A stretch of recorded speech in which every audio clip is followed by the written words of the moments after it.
Hai Sobat Makan, akhirnya Manga One Punch Man chapter terbaru sudah rilis. Sebelum ke video yang lebih lanjut, bantu Mimin dengan like dan subscribe-nya ya. Dan jangan lupa loncengnya juga.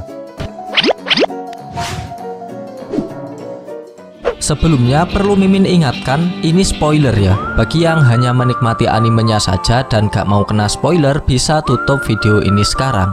Lihat dikit-dikit juga boleh.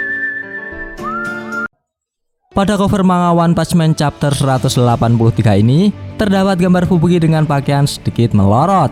Judul chapter kali ini adalah perdagangan. Apakah Fubuki diperdagangkan? Menarik. Di awal scene kita diperlihatkan area sekitar gedung asosiasi pahlawan hancur lebur akibat pertarungan dahsyat antara Tatsumaki melawan Saitama. Sekarang Saitama sudah kembali ke tempat tinggalnya. Ia berjalan dengan santai sambil meninggalkan jejak kotornya di depan kamar orang lain tanpa rasa dosa. Setelah sampai pada kamar tempat tinggalnya, ia segera masuk dan melepaskan alas kakinya. Aku berantakan. Sebaiknya aku pergi membeli sepatu dan baju baru, kata Saitama sedikit mengeluh. Kemudian ia melihat ke depan dan ternyata trio maskentir telah memasuki kamarnya dan duduk santai tanpa izin Saitama. Saitama nampak bingung dengan tamu tak diundang itu. Lalu ia berkata, "Kalian lagi, jangan langsung masuk tanpa bertanya dulu dong." Lalu Butterfly DX menanggapi, "Orang ini memiliki sesuatu yang ingin dia katakan padamu," kata Butterfly DX sambil menunjuk Forte. Saitama menanyakan apa yang ingin Forte katakan. Dengan santai Forte membuka penutup kepala dan kacamatanya kemudian berkata, "Saitama, maaf soal yang sebelumnya. Kau butuh pakaian dan sepatu kan? Jika kau tidak keberatan menggunakannya, aku punya beberapa set pakaian lama yang bisa aku bawa. Oh, ada beberapa toko menakjubkan di fasilitas ini. Kapan-kapan ayo kita pergi ke sana," kata Forte dengan sopan. Melihat Forte yang menjadi aneh, Saitama berkata, "Mendadak sekali, bilang dulu kek. Itu membuatku takut." Lalu Forte berkata kembali, "Kita ini teman sesama kelas A bukan? Aku tidak sabar bekerja sama denganmu." Mendengar perkataan Forte membuat Saitama bingung dan agak gimana gitu. Karena sebelumnya Forte kasar dengan Saitama dan sekarang mendadak menjadi baik. Saitama belum tahu kalau Forte menjadi seperti ini karena melihat dan mengetahui kekuatan Saitama yang dahsyat. Bukan hanya Saitama yang bingung sob, Butterfly dan Chaintot juga demikian dengan tingkah Forte yang tiba-tiba berubah. Setelah itu Forte dan rekannya beranjak keluar dari kamar Saitama. Sebelum berpisah Forte berkata, "Kalau ada apa-apa, bilang saja padaku." Saitama hanya menjawab, "Oke." Setelah keluar dari kamar Saitama, Butterfly bertanya, "Ada apa Forte? Apa kepalamu agak konslet setelah ditabrak mobil?" Lalu Forte menjawab, "Aku melihatnya dari rumah sakit. Dia bertarung. Pergerakannya sangat hebat. Kalau kita bertiga mengeroyoknya, kita tidak akan bisa menang. Sejujurnya aku ragu kita bisa bertahan dalam 10 detik. Itulah kekuatannya yang kurasakan. Dia berada di level yang berbeda," kata Forte menjelaskan alasannya menjadi baik kepada Saitama. Kemudian Butterfly menanggapi, "Kau itu lebay. Lebih baik istirahat saja dulu." Forte tak menanggapi perkataan Butterfly. Ia malah melanjutkan perkataannya sendiri. "Gempa sebelumnya bukanlah disebabkan oleh monster. Itu karena gelombang getaran yang dia ciptakan saat bertarung. Kita juga harus mengawasi anjing itu. Kita harus bisa diterima Saitama," kata Forte sambil menunjuk Rover dan Black Supreme yang bertingkah konyol. Scene pindah di ruangan penyimpanan monster yang sudah dihabisi Saitama sebelumnya. Pahlawan kelas A yang ada di sana terkejut dengan apa yang mereka lihat. Karena mereka tak menemukan monster yang mengamuk, melainkan jasad-jasad monster yang telah hancur lebur seperti tape. Crescent sampai berkata, "Pada tingkatan apapun di sini, ini seperti adegan langsung keluar dari neraka." Lalu si Mac menganalisis lebih lanjut. Semua monster di B14 di bawah kita juga musnah. Sebagian besar tubuh mereka tidak dapat dikenali. Sepertinya kemungkinan besar monster-monster itu saling membunuh. Mungkin saling membunuh. Melihat kerusakan yang mereka timbulkan di area tersebut, tidak diragukan lagi kantong daging ini dulunya adalah makhluk yang cukup jahat. Blue Fire pun tercengang mendengar perkataan si Mac. Ia juga menanggapi peristiwa ini. "Aku tidak percaya mereka memiliki monster berbahaya dalam penahanan di sini di dalam markas kami. Apakah asosiasi pahlawan tidak menganggap serius tentang resiko mereka?" Mendengar perkataan Blue Fire yang menyekak mata asosiasi pahlawan, staf di sana langsung menjelaskan dengan panik. Tidak, kami telah mencoba memberitahumu. Blue Fire pun menanyakan lebih lanjut. Satu kelas A melakukan ini semua? Jangan bodoh. Kita semua tahu monster ini level iblis. Apakah kau yakin kau tidak melihat sesuatu? Mendengar pertanyaan lebih lanjut dari Blue Fire, staf makin gelabakan. Mereka hanya bisa membalas tidak, dan tidak. Panel pindah di tim Fubuki. Di sana terdapat percakapan tim Fubuki dengan staf asosiasi pahlawan. Hah? Tidak mungkin Anda eksekutif asosiasi datang ke sini untuk sesuatu tapi tidak tahu siapa Tsukuyomi itu? Tanya Lases. Mendengar pertanyaan Lases membuat staf kebingungan. Ia hanya bisa membalas. Kebetulan kami punya waktu luang dan keluar ke sini. Benar kan? Lalu rekannya dengan ragu membalas, iya. Setelah itu Gearspear mengimbuhi. Anda terjatuh dalam skema mereka, bukan? Tsukuyomi adalah nama sebuah perkumpulan rahasia dari beberapa urban legend yang sudah lama ada di kalangan esper kita. Sejujurnya, itu adalah rumor yang benar-benar konyol. Mungkin yang selamat dari asosiasi monster memutuskan untuk datang dan mengambil kembali Psikos dengan kedok semacam pertukaran. Bukankah itu masuk akal? Sepertinya ada sejumlah esper lain di asosiasi monster. Lagi pula, sebelum menyelesaikan perkataannya, Lases dan rekannya langsung paham maksud dari Gearspear. Scene pindah ke Mr. Macoy. Di sana terjadi percakapan Fubuki dengannya. Fubuki menanyakan apakah ada waktu luang bagi Mr. Macoy. Lalu ia melanjutkan perkataannya. Untuk berpikir bahwa kau akan diam-diam merawat monster tingkat iblis di bawah tanah yang bahkan tidak ada dalam daftar penahanan, apa yang terjadi di sini? Semua anggota Blizzard Group hampir berubah menjadi makanan monster.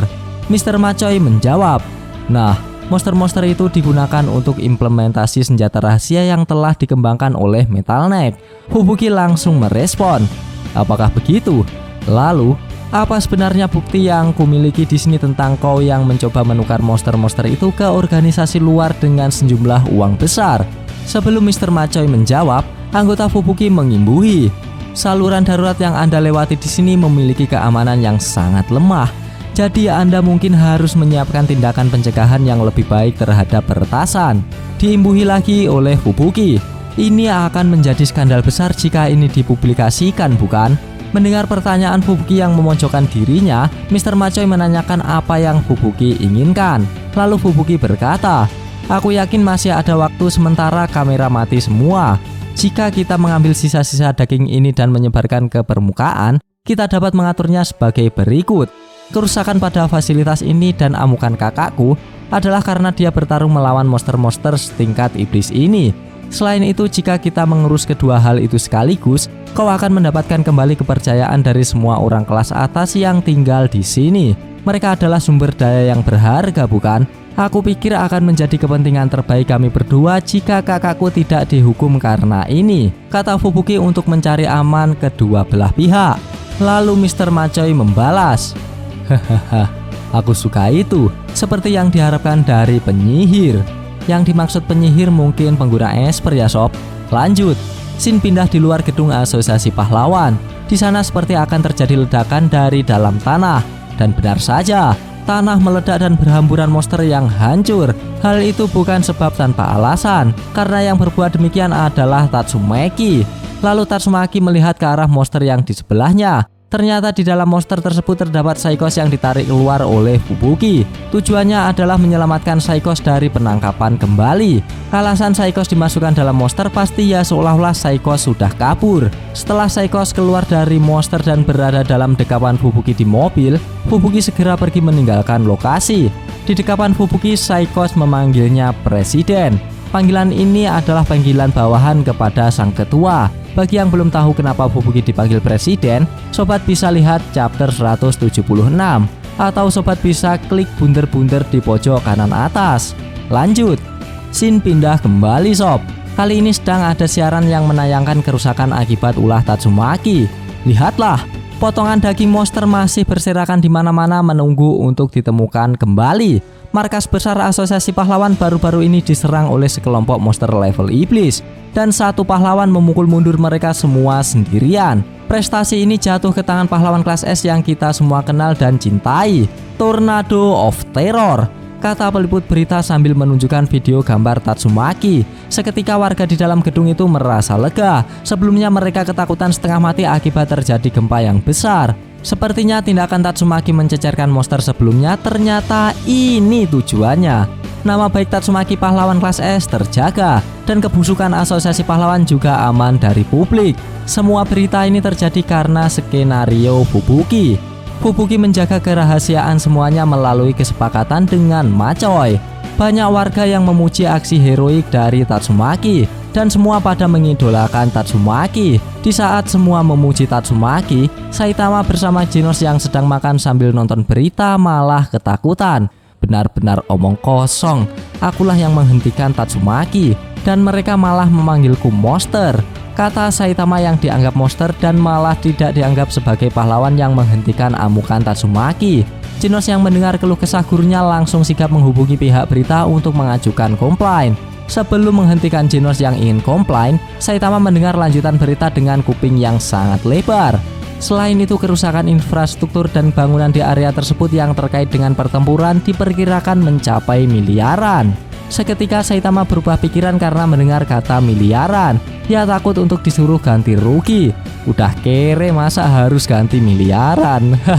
Setelah siaran berita selesai, Saitama langsung mencegah Genos untuk komplain. Saitama lalu memberitahu ke Genos, "Yah, mereka melaporkan sebagai pencapaian Tatsumaki. Sebaiknya kita biarkan dia punya waktu di pusat perhatian, Genos," kata Saitama dengan mempesona. Seketika Genos terpesona dengan ucapan gurunya dan mencatat kebaikan gurunya ini sambil berkata, "Kemurahan hati Anda, saya harus mencatat ini." Saat Genos mencatat, Saitama kembali melanjutkan makan sambil kesal karena dianggap sebagai monster yang menyerang markas asosiasi pahlawan. Shin pindah di ruangan staf asosiasi pahlawan.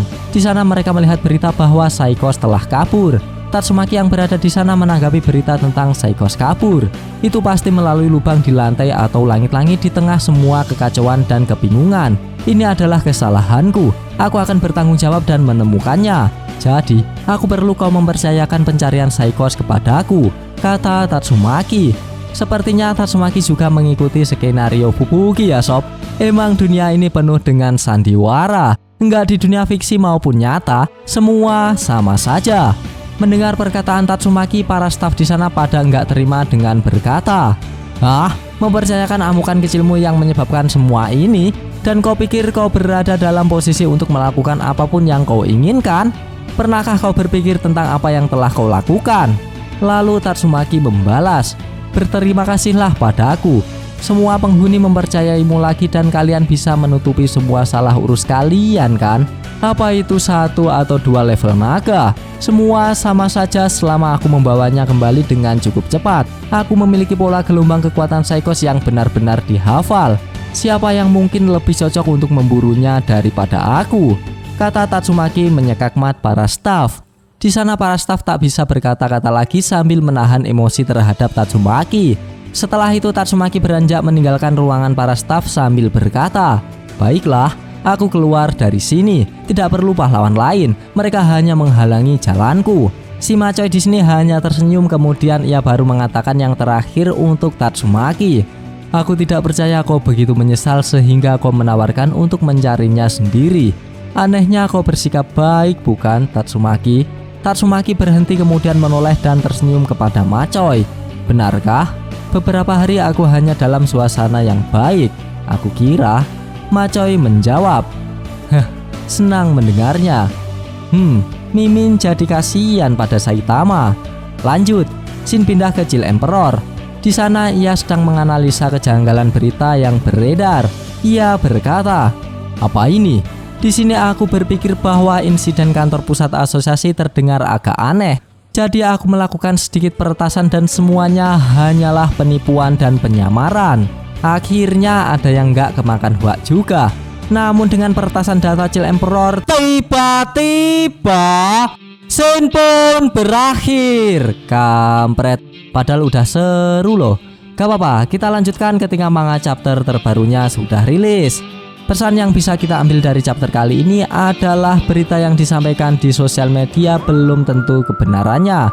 Jangan menelan mentah-mentah berita yang beredar.